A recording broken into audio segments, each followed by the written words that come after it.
The gym is my passion.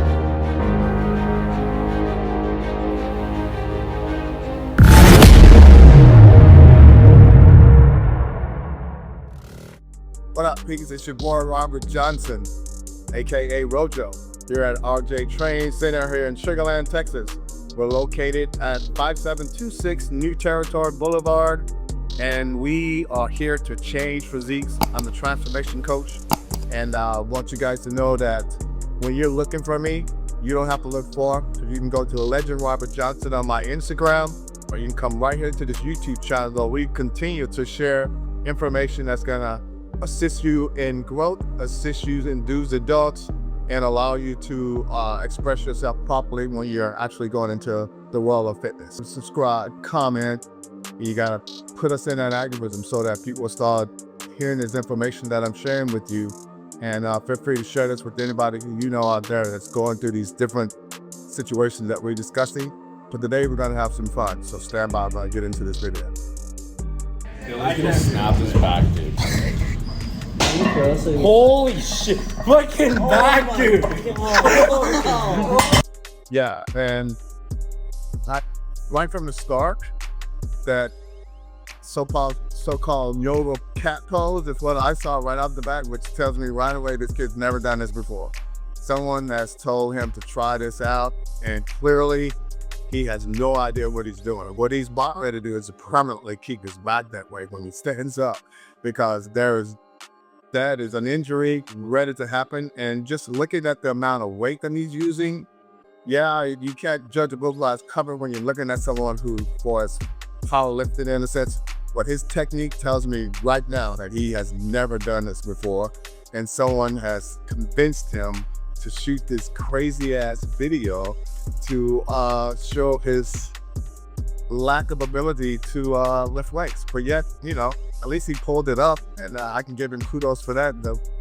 If I ever saw him in the gym, I go, bro, you're gonna hurt yourself.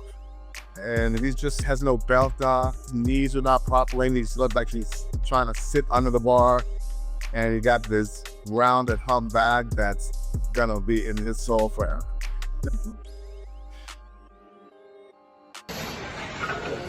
Wow. There you go. Go Matt, go Matt, there you go Matt.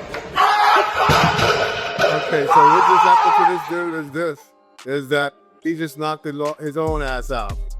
There's no way, there's no way he's going to ego lift like that. And when you're trying to ego lift, the first thing that happens on most people, if they're unexperienced, is that they will pass out. They will hold their breath too long and they pass out. This guy right here didn't pass out, he lost his balance. But the bottom line is that you gotta remember, during ego lifting in general, if you don't have a really good spotter, turn the ego motions off, because you can get hurt really bad, and it's something that's only gonna last for a short period. Even if you lift the weights, you're gonna feel something that's just wasn't natural with you when you're ego lifting. Ego lifting is for people who don't know how to lift. You won't find a professional doing it, nor will you find an experienced person doing it. So throw away the ego, because it's an injury ready to happen, and the last thing you want to do is wake up after an ego lift, which means you passed out from holding your breath too long. So stay away from it. What?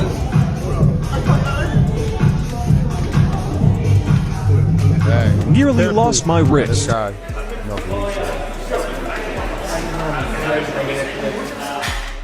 yeah, man. You talking about losing the wrist? This kid almost lost his head. If he didn't have a spotter, at least he had a spotter that kind of helped him out. But man, if you're reaching up and you got to come up out of your seat just to lift the weight, dude, it's already too heavy for you. You already know that. So this is not even ego lifting. This is stupid lifting right here. This guy probably don't even weigh the amount of weight that he got in the dumbbells. And at least he got a great spotter. But bringing his ass up out of the seat, first thing that's going to take place is injuries to the lower back, and just lifting it up was incorrect. So this other guy, he's doing it the proper way, less weight, just doing the things that he can do to control himself. When you have to have a spotter, and the spotter put his hands on, now you're no longer lifting the weight. We can all agree to that. They're assisting you lifting the weight. So if you're gonna have an assistance, it's usually done around about the point of where you can't lift it anymore, and then a spotter will help you raise the weight and put it back up on the rack. But if they're helping you from the beginning, even if it's picking it up and putting it on your shoulders, if they're assisting you with that, you already know you went above your boundaries, right? So stay away from the heavy shit. Do something that's gonna allow you to lift with volume and not with struggle, and you will get the same results from doing 20 pounds, as long as you're doing it properly. This guy is doing something that every muscle in his body is working, from his calves to his hips to his back, shoulders, all that is involved. And the other guy was clearly just sitting there pressing the weight as intended. So stay with proper form, stay away from all of the unnecessary movement when you're lifting weights, then you get the results a lot faster. So lift clean, stay clean. This kid is trying to bench 3 plates and some change, a weight that is clearly beyond him without any safety clamps. The plates fall off and hit the guy next to them. I would be pissed. What do you think?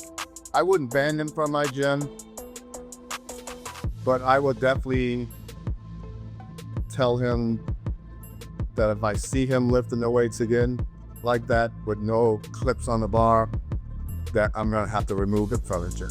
Yeah, I know most people come in the gym thinking that there's insurance, there's coverage, there's all these things, but when you put your own life in jeopardy as a gym owner, I will tell you that we're gonna have to make some changes, or we're gonna have to not allow you to come in here. So this type of lifting right here, number one is that no one has ever informed him how important clips are, especially if you have very little control of the weights, because you see people all the time, they will lift weights and it comes down onto their chest and they can't lift it and they stuck there. That is the only time I would say, thank God you didn't have any clips on there, because now you can push it to the left, push it to the right, and get that stuff off of you. But as far as lifting properly and coming into my gym and seeing this type of activity all the time, yes, I would have to, at some point, tell them that they need to leave with you. All right, well, this dude clearly knows what he's doing. Only mistake he made was that he didn't have a spotter. Most people lift that amount of weight, feel very confident that they can lift the weight, but they wouldn't be under it unless you got someone that we've seen in the past. But this guy seemed to know what he's doing. What he did correctly was, once he saw he couldn't push the weight, instead of leaning and falling forward, he pushed the weight off, fell backwards, and pushed the weight backwards, and he went forward to keep him from actually getting like a neck injury, stuff like that. I've seen times where people will put the weight up on their neck so they can do it, and they start to lean forward and try to re-rack it and miss the rack, then the weight comes down on their neck, and so that's an injury ready to happen. But this guy knows what he's doing. He just put himself in a bad situation, and I guarantee you he probably won't do that again. So just make sure you got a spot at all times. Make sure you're comfortable with the weight that you're squatting, because weight coming down and going back up, it's a total different story than pressing weight, where you're on like a press machine or something, and you're like press machine and you're racking the weight back. So be careful with the weights on your back. If you're a beginner, start with the Smith machine. That way you can just lock it off when you run out of energy to push the weight up. Just be safe, don't do stupid stuff, and it takes time to grow. Your body will grow, but you need to go slow. Don't rush into all the heavy weight. So do like that. So these guys were this first guy we just saw. He is definitely in a position to where, once again, that's ego lifting. Weight's too heavy, holding his breath too long, and he's passing out. Now, I know a lot of people are worried about like who is pretty much having to pay for all this, if there's an injury and stuff when it comes to people within the gym. Well, most facilities will have insurance coverage on incidents that happen because of equipment, but not because of the individual. So if you went and did something and the weight came down on you because of a cable break, or one of the braces didn't hold the weight, that's a different story. That's what gyms are covered for. But when you go and do something stupid, then hopefully you or your parents got really good insurance to take care of you, because there's nothing else that can happen in a gym, because you sign that waiver right when you get your membership. So do the right thing. Don't go out and do things that's got to be just have her.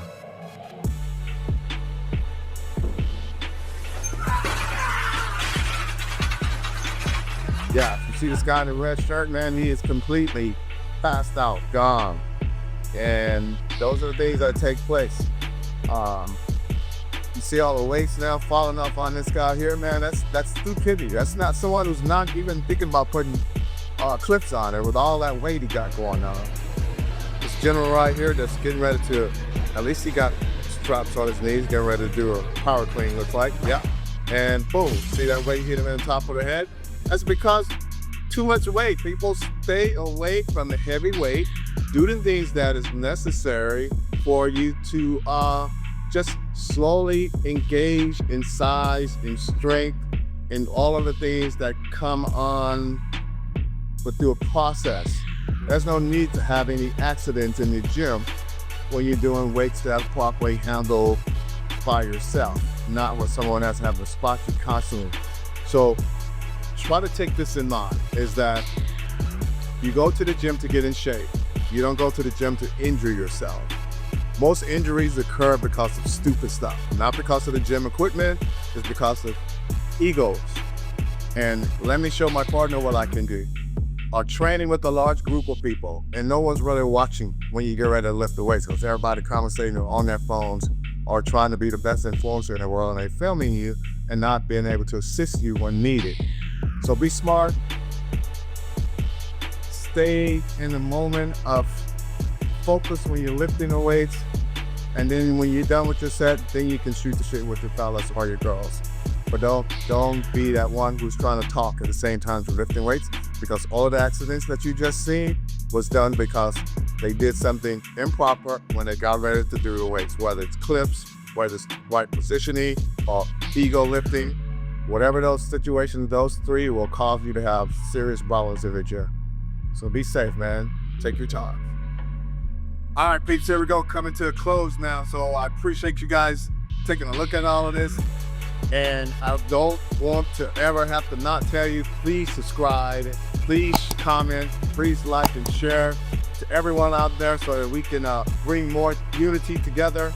And also I want to tell you guys this, is that if you got anything that you want me to comment on or share, a video that you have that comes from, I don't know, an episode that happened in the gym, feel free to send it to me, DM me, let me know, and then we'll put it back on, and we'll even put your name on it just to let you know that, you know, you're part of all of this and bring some attention to you also. So the bottom line is, guys, this is that we're here to support you, we're here to have fun with this, and we're here to take this to the next level. RJ Training, right here in Sugar Land, Texas. Look forward to seeing you, talking to you, and peace out.